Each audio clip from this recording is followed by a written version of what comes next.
Boa tarde, pessoal. Tá bom assim? Fechou, então. Eu vou falar hoje do jogo da vida. Então, alguém já jogou o jogo da vida? Ah, é? Eu joguei bastante quando eu era pequeno. Esse era o tabuleiro antigo dele. Já está bem rasgado até.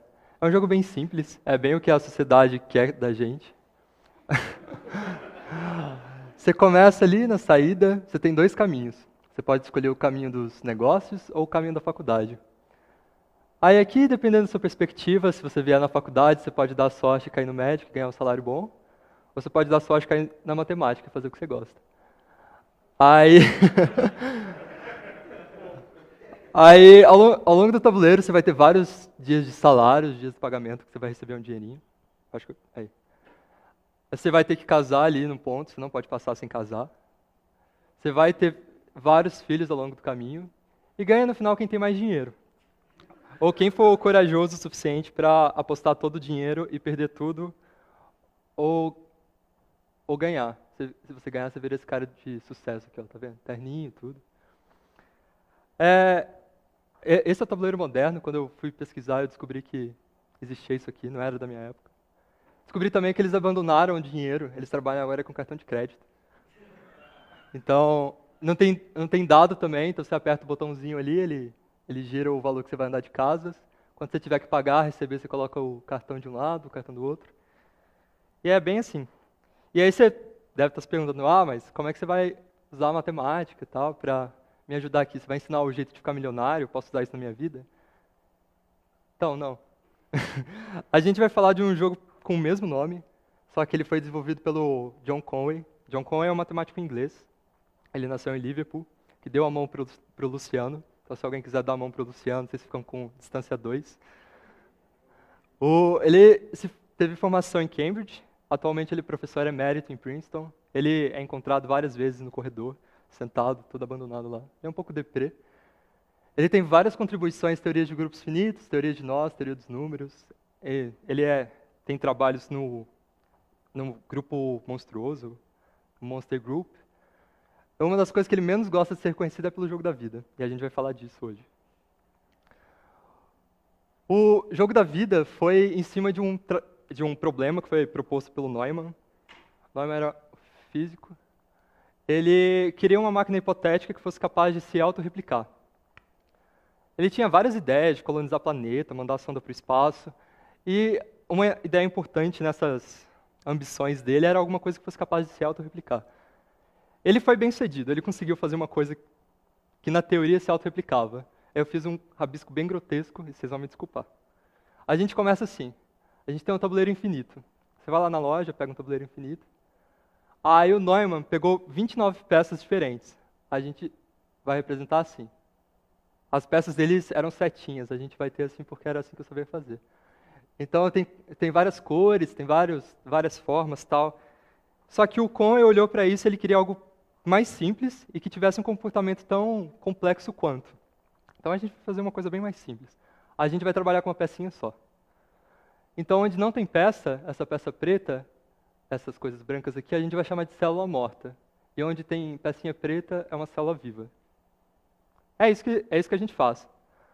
Aí, esse é um jogo sem jogador, por incrível que pareça. O que a gente faz é observar a evolução do jogo.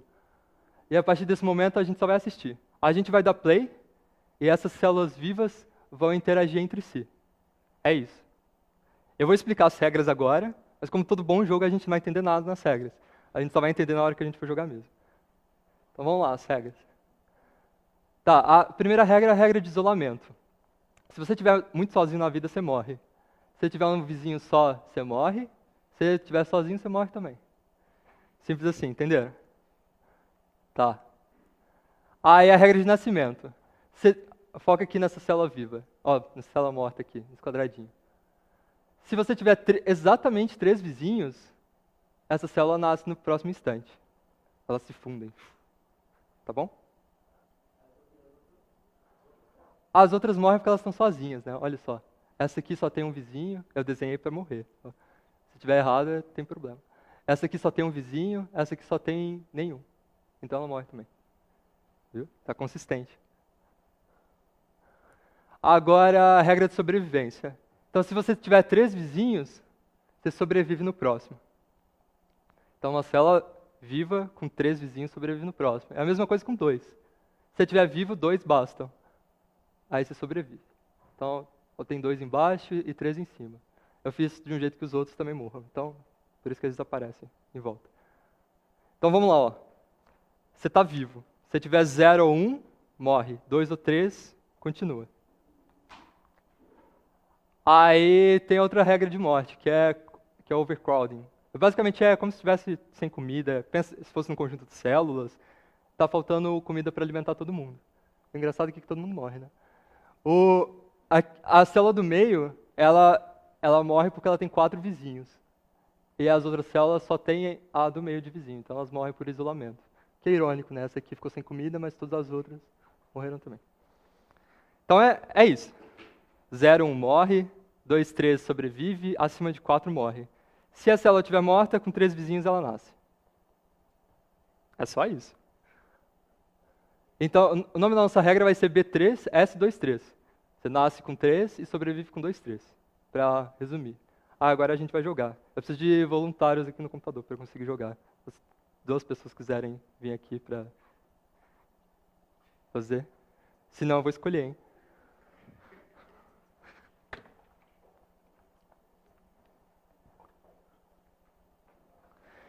Esse programa chama Golly. Está escrito lá em cima na esquerda, G-O-L-L-Y. Aqui, ó, vem cá. Senta aí. Ó, o mouse você usa para desenhar. É que nem Paint. Desenha. E aí, quando você tiver com o seu desenho pronto, a gente dá play aqui. Tá bom? Então, meu desenho ficou trocado. Aqui, aqui a célula onde não tem nada, essas coisas pretas estão mortas, ela vai desenhar as vivas. E as delas não vão ser bolinhas, vão ser quadrados. Mas dá para trocar. Se vocês quiserem baixar no celular para jogar também, se tiverem ficado com vergonha de vir aqui, tem um aplicativo para Android e para iPhone também. É com o mesmo nome. Vocês podem ficar mexendo enquanto a gente...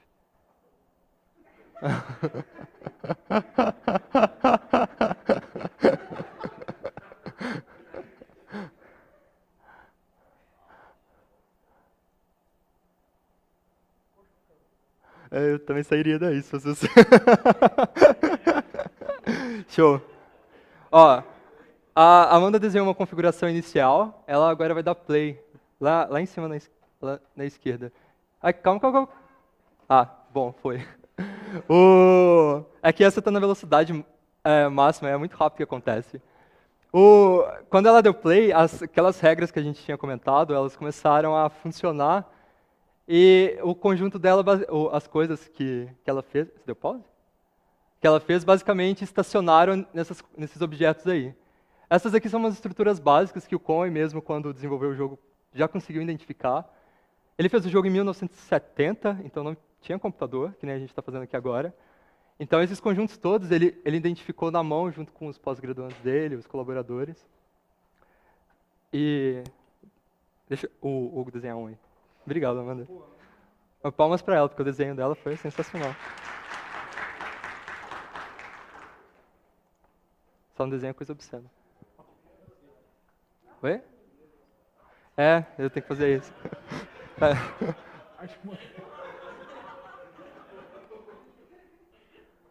Bom, essa vez o Auric me lembrou de diminuir a velocidade para a gente ver o que está acontecendo, porque foi muito rápido na outra. Aí, quando ele der play, a gente vê o que acontece. Agora foi muito mais tranquilo de acompanhar. Para cada vez que você tem aquelas regrinhas aqui, num conjuntinho, elas interagem num tempo. Aqui a gente tem o bloco, que é uma estrutura que fica estável.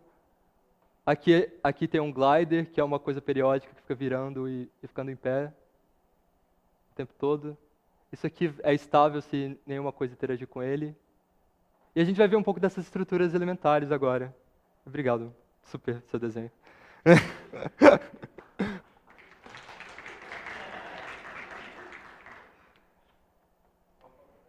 Tá, eu já tinha colocado que tinha o aplicativo no celular, para vocês poderem mexer, se quiserem. E aí, agora a gente vai falar um pouco dessas estruturas. A gente viu essas duas aqui. A gente viu umas estruturas que são estáveis, que elas ficam paradinhas. E a gente viu umas periódicas, que foi aquela que ficava em pé e virando. Aí a gente vai ver também agora o planador. Se eles conseguissem fazer o planador sem querer, eu ia mostrar. Espaçonaves e armas. Não é arma de verdade, não. Calma. Essas aqui são algumas estruturas que eu peguei a figura do livro do Cohen mesmo. Algumas estruturas iniciais que são estáveis. Se você desenhar elas e der play, elas vão ficar aí no lugar. Tem vários nomezinhos. Elas aparecem com frequência. E elas são muito usadas como estruturas básicas de designs mais complexos. Os osciladores eu deixei para ver no jogo mesmo, porque é mais divertido assim.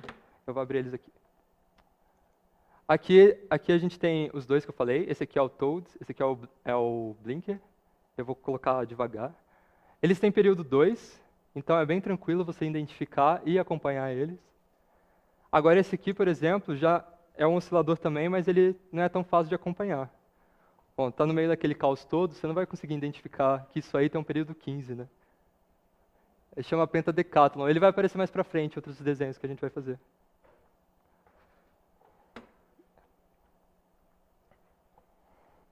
E também acredita-se que no jogo da vida você consiga fazer osciladores para todos os períodos. Só que ainda faltam aqueles períodos ali, ó, 19, 23, 34, 38, 41, ainda não foram encontrados. Então, se vocês conseguirem fazer em casa, vocês conseguem publicar alguma coisa. O 34 até que foi, mas é uma trapaça. A pessoa colocou um oscilador de período 2 e um de 17, então eles se repetem quando tiver no 34, no MMC deles. Mas assim, não tem um original mesmo, é só separando as coisas. Então ele está entre aspas ali. Agora, para todo período igual acima de 61, esse cara aí desenvolveu um método. A gente vai ver um oscilador desse período aqui agora. 106 bilhões, 79 milhões, 214.841. Isso. A gente não vai ficar até o final dele, claro, mas a gente vai ver o começo. E eu vou colocar rápido, senão a gente não vai ver nada. Bom, parece uma pista de corrida, é mais ou menos a ideia que ele faz. Você tem umas coisas saindo aqui, tem umas coisas se movimentando lá. Aí o negócio é que, enquanto isso vai viajando aqui, chegando por aqui ele reseta, e aí vem aqui de novo, reseta, vem aqui de novo, reseta. Mas toda vez que reseta ao longo do caminho, ele está alterando alguma estrutura aqui do começo. Então ele não chega no período inicial mesmo. Ele só chega no período inicial quando ele completa todo o percurso aqui e chega aqui do outro lado. A gente está na geração 1000 e 2000. A gente não vai chegar no bilhão. Então é isso aí. Aqui vocês conseguem ver, ó, de vez em quando, eu acho que vai voar agora. Tá vendo isso aqui? Ó, aqui, caramba. Aqui, ó. Aqui, ó, achei, ó. Aqui, ó. Isso aqui é um planador. Eles chamam de glider. A gente vai ver bastante deles. Eles são é a célula que viaja mais simples que a gente consegue. Então vamos voltar aqui. Eu vou parar isso aqui, né? Porque vai chegar mesmo. Bom, a gente falou dos osciladores. Tá. Esse pentominó que está aqui, eu acho que é R porque ele parece um Rzinho, ele foi uma das primeiras estruturas que o Cohen estudou, simples, que ele não conseguia prever o resultado dela. Bom, não tinha computador, né? Então todo mundo fazia na mão. A gente vai ver qual é o comportamento dela e vai ver que como configurações relativamente simples apresentam um padrão bem complexo no jogo da vida. Pentominó. Eu vou dar um zoom aqui para trás porque vai ficar uma bagunça. Bom, aqui a gente consegue ver o glider de novo, ó, voando. Não perdi eles. Aqui tem várias estruturas elementares. E essa configuração inicial, ela só estabiliza depois da geração 1100 e alguma coisa. Estabiliza no sentido assim, você consegue descrever todas as estruturas que estão aparecendo. Porque enquanto as coisas estão movimentando, você não consegue identificar o que vai ser de fato, né? Então, assim, a complexidade do jogo mostra como coisas simples de 5 elementos conseguem fazer umas coisas tão difíceis assim.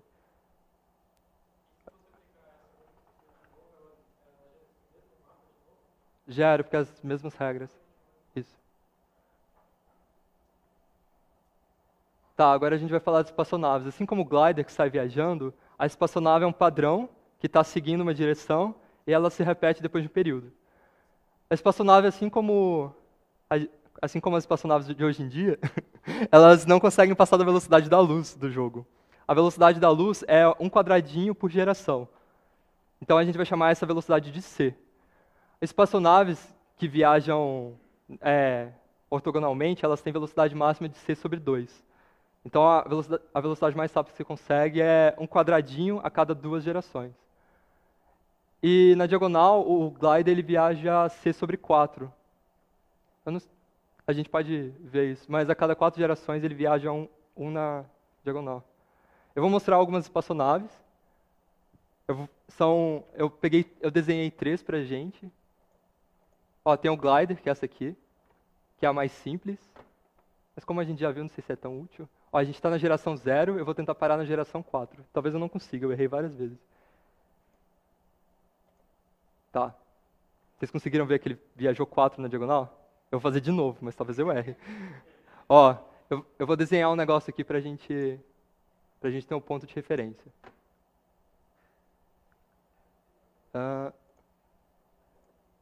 Viu? Tá, show de bola.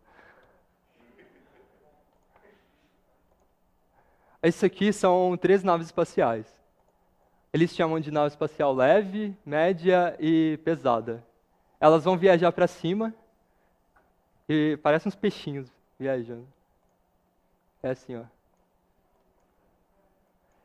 Mas essas foram as que eu desenhei olhando os desenhos já prontos, né? A gente tem umas coisas que eu não conseguiria desenhar, que são essas. Isso são espaçonaves que viajam na diagonal. Eu não ia conseguir desenhar isso, então... E continua, se eu aumentar a velocidade, elas passam uma da outra, você consegue comparar a velocidade delas. Show.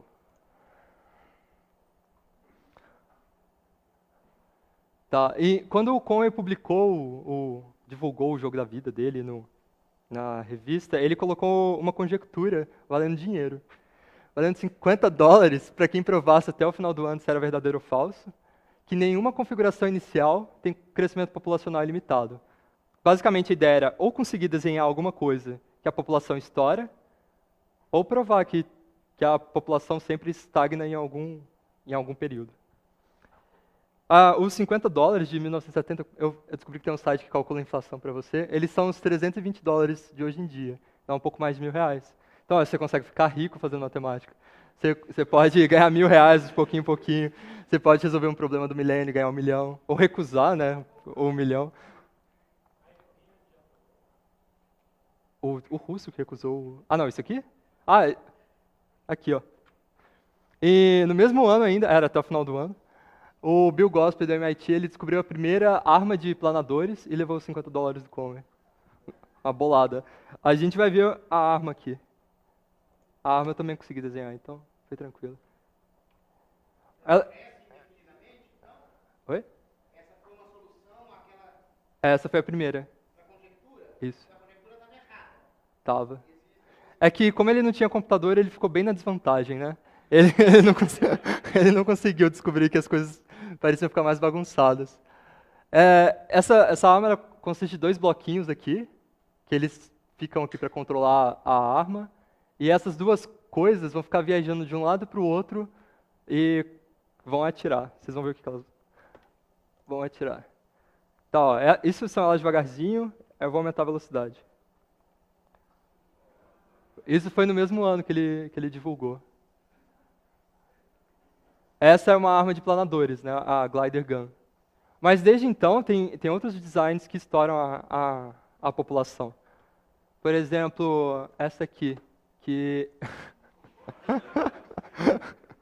ela é uma arma de espaçonaves. Não é a espaçonave que eu desenhei, é uma daquelas que viaja na diagonal lá. E é uma coisa bem alien, né? Vem de todos os lados aqui, cospe. Mas também tem outras que estouram. Tem esse aqui, eles chamam de trem puffer. Ah, deixa eu puxar pro ladinho. Ele basicamente fica soltando uns cocôzinhos ao longo do caminho. Uns destroços aqui. E tem mais coisas ainda. Você pode organizar esses destroços dele. dessa forma, por exemplo. Você pode fazer ele deixar o cocôzinho na diagonal, fazendo zigue-zague. E é isso, aí segue sem parar. Tem mais um, que é um que solta... Ele tem uma arma de planadores aqui no final. Eu devia ter mostrado isso primeiro, né? Não é tão incrível. Ele solta planadores ao longo dele e vai indo embora. E esse que eu vou mostrar agora, até agora, é o que sabem que cresce a população mais rápido. E é isso aí. Vocês vão ver o que ele faz. É mais interessante vendo.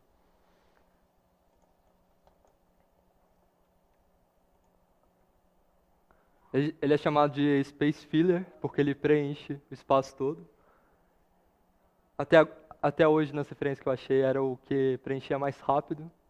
E tem várias questões que são levantadas entre os entusiastas, que é qual a menor quantidade de células vivas que consegue fazer isso? Se eles conseguem fazer isso, qual a melhor densidade de células vivas na área populacional que você consegue? Tem várias questões que são feitas e trabalhadas. Tá. Depois dessa, a gente vai falar de órfãos, ou Jardim do Éden. Eu prefiro falar de órfãos. Esse padrão são padrões que não têm mães, não tem um antecessor. Basicamente, se você desenhar um negócio der play, você vai encontrar um monte de configurações. Nenhuma delas é um órfão ou Jardim do Éden, porque eles não têm uma configuração antecessora. Então você só consegue essas configurações se você desenhar de cara elas. No livro do Conway, ele faz um argumento de contagem lá, ele prova que tem um Jardim do Éden, ou órfão, num quadrado desse tamanho aqui, ó, de 232.580.600. A gente vai ver o primeiro Jardim do Éden que foi encontrado. Ele é um pouquinho menor que isso aqui. Só um pouquinho. E depois a gente vai usar um canhão teórico para mostrar que o jogo da vida tem um órfão. Eu vou pular o próximo, vocês ignoram rapidinho, tá? Eu já volto no canhão teórico. Esse aqui é o primeiro órfão Jardim do Éden que foi feito, um pouquinho menor, 9 por 33, ao invés de um quadrado de 230 milhões. O canhão teórico que eu pulei é que se você tem uma automação celular, foi provado que existe um órfão se só se você consegue duas configurações que são gêmeas. Essas configurações são gêmeas, é isso aqui. Por exemplo, no jogo da vida. Você tem duas configurações que se você trocar e der play, elas dão a mesma coisa. Se você dá play aqui na esquerda, continua tudo morto. Se você dá play aqui na direita, essa aqui morre. Então, se você tiver uma configuração lá, e no meio disso tem um quadrante assim, você pode trocar esse quadrante por esse aqui, que continua a mesma coisa. Então, é assim que eles já provaram que em qualquer automação celular que você tem uma... Se você conseguir desenhar gêmeas, então tem o Jardim do Éden também. Você só não consegue o Jardim do Éden fácil, mas você consegue as gêmeas. Esse foi o primeiro, mas aí quando eu estava procurando sites, eu achei vários, atualizando assim, todo ano tinha uma novidade. Então, é confuso, né? O branco é ao vivo, o preto é morto. Aqui. Tem que ser. Fora disso, tanto faz. Se você colocar isso no meio de um desenho seu, é um Jardim do Éden igual. Mas esse aqui é o menorzinho que ele conseguiu. Aí, esse aqui foi em janeiro de 2017, desse ano. É no retângulo de 11 por 9. Tem bem menos células vivas. Essa parte cinza pode ser qualquer coisa. A branca é célula viva, a preta é célula morta. Então, se você colocar isso no meio da sua configuração, ela é automaticamente um Jardim do Éden. Isso aqui é o que chama de órfão, que é o essencial do Jardim do Éden.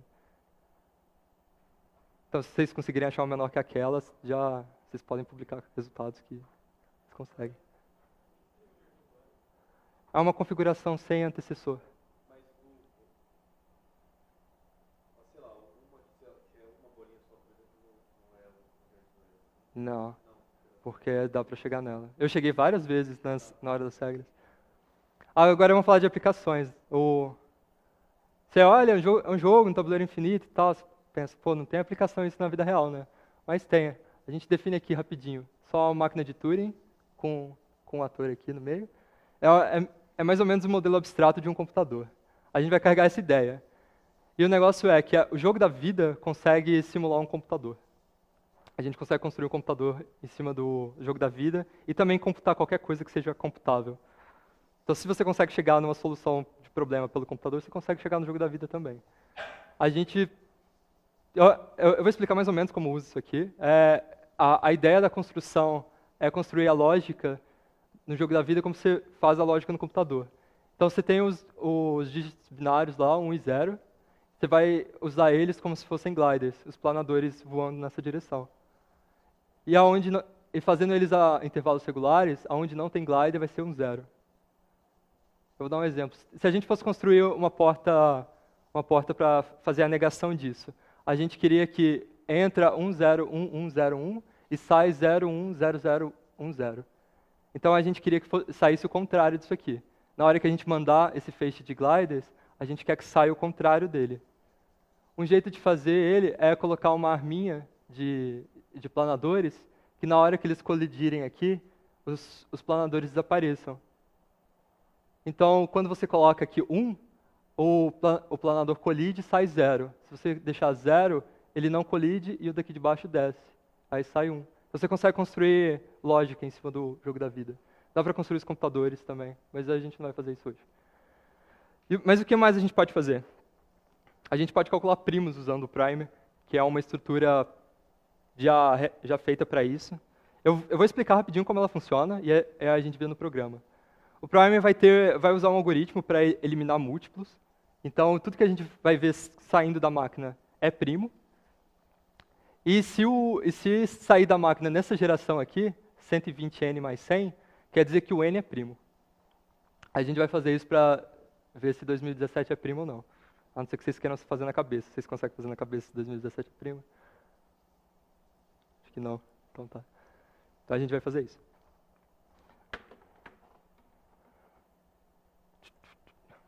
Ó, esse aqui é o primer. Aqui tem a máquina e para cá vai sair umas espaçonaves que correspondem aos números. Eu vou dar play só para a gente ver funcionando, que é mais fácil essa enxergando. Tá. Esses planadores que estão saindo correspondem a primos. Na geração que eles saíram, você consegue identificar qual é o número dele. E basicamente esse aqui é o algoritmo. Ele está indo mais ou menos na raiz dele, está procurando os múltiplos que já foram eliminados e vai matando todos os planadores ali dentro. Aqui é ele matando, ó. Às vezes um planador colide aqui, eles desaparecem. Às vezes o guarda aqui não deixa os primos passarem. Ele é meio que o Gandalf da nossa história. E a gente quer saber se o 2017 passa ou não. O 2017, eu tinha feito as contas, tá aqui. O 2017, ele vai acontecer na geração 242.140. Como aqui tá demorando um pouco, eu já tinha feito um que é mais adiantado, para a gente não passar aperto. Tá. Eu vou colocar bem devagarzinho para a gente acompanhar qual é o 2017, que eu me perdi várias vezes nisso. Vocês lembram qual é? 242.000 e... 100? Eu esqueci. 40? Então tá, eu vou diminuir a velocidade para a gente conseguir acompanhar. Tá, só aumentar um pouquinho. Tá, 120, 130, 140. Ele passou, ele é primo.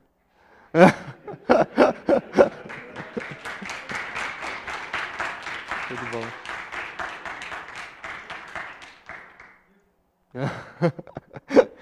Você pode fazer outras coisas também, você pode jogar Tetris.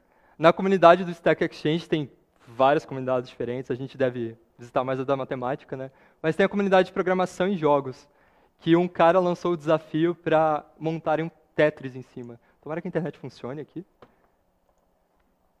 Eu não tinha ensaiado isso ainda, essa aqui que vai ser a emoção do momento. Esse é o post mais votado nessa comunidade. O desafio foi lançado para montar o Tetris e foi respondido. Levou 1 ano e meio, mas o projeto de 7 pessoas conseguiu montar em cima do jogo da vida. E eles fizeram uma postilhinha explicando qual é a linguagem que eles usaram, quais as variações dentro do jogo da vida eles usaram. Foram esses 7 caras, tem 7 posts, cada um explicando a parte que eles fizeram. E basicamente você consegue. Ele tem as instruções aqui. Se vocês quiserem jogar Tetris usando isso. Você vem aqui na página deles, desce aqui embaixo, não veio pronto. Vou pegar outro link. Esse aqui. Você vai descer aqui embaixo e você vai jogar nesse espaço. Tem uns comandos que ele já deixou nas regras, eu sei ele de cor, mas você vai conseguir jogar aqui, jogo da vida. Basicamente, você digita comandos na base 2, por exemplo, você pode virar a peça, você pode jogar lá para a esquerda, só digitando potência de 2 ali. E aí você pode ficar encaixando. Eu não sou muito bom nisso, mas você pode ficar jogando tranquilo. Isso levou 1 ano e meio para ser feito. Se vocês quiserem, é só ir na comunidade lá do Code Golf e programação. Vocês procuram Tetris, Jogo da Vida, Stack Exchange, o que vocês acham? E o mesmo cara fez um projeto, que é o terceiro post mais votado, para construir um relógio digital no Jogo da Vida. E responderam esse também. Esse é um relógio digital no Jogo da Vida. Pode ver que a gente não está mais falando só de células petitinhas, são fluxos gigantes. Mas você também consegue ver as horas no Jogo da Vida.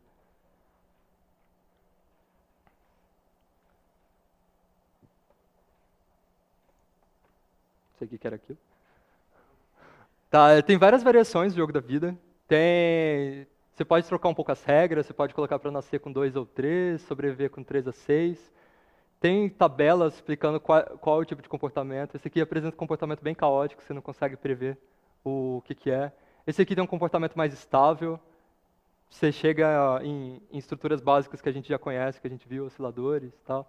E esse aqui tem uma curiosidade, eu botei ele só pela curiosidade. Se você tiver várias células mortas e umas poucas células vivas, elas se comportam da mesma maneira que o contrário, se tiver várias células vivas e poucas células mortas. Ela é meio que simétrica em relação à vida e morte.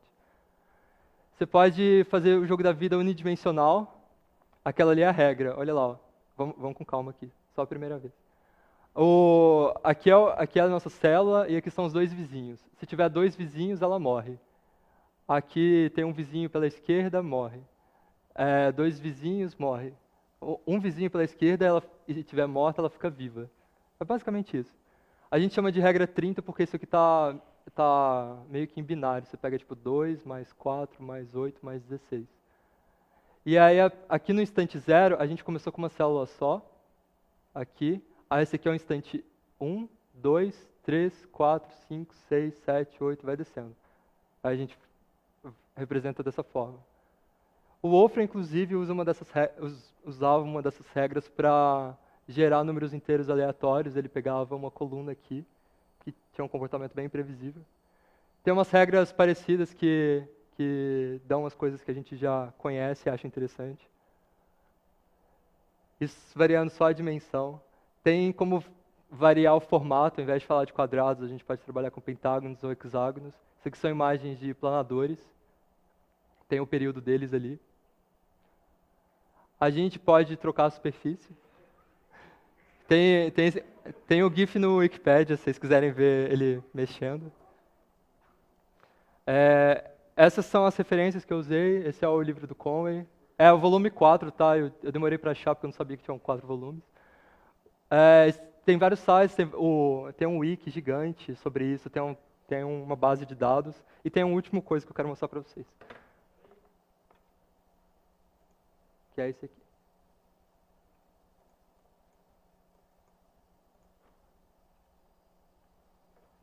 É isso aí. Obrigado.